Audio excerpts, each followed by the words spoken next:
İnsan başa düşsə ki, namazın ona xeyri yox, çox xeyri var. Çox faydası var. O xəstə olanda da namazını qılar. Bəzi vaxtlar namazı elə-belə bir şeyə görə qəzaya verir insan. Məsələn, deyir, işlədiyim yerdə orada şərait yoxdur, bir dənə sual verir, qıla bilərəm, oradakılar deyir ki, məsələn, yox, da məsələn, yoxdur, da indi qılmadı, getdi. Bu, üstə düşdə məsələnin, cəhd elə də bir yollar axtar. Niyə?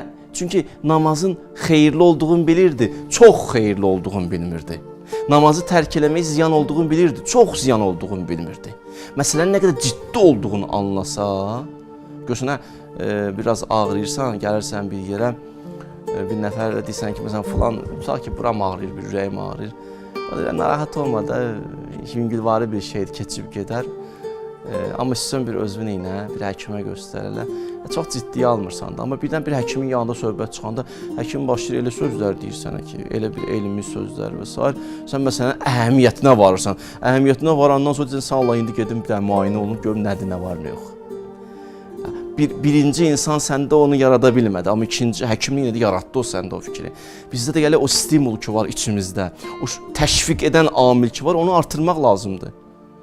Bu mənə faydası var, yox, çox faydası var. Bunu tərk eləsəm ziyanı yox, çox ziyanı var mənə.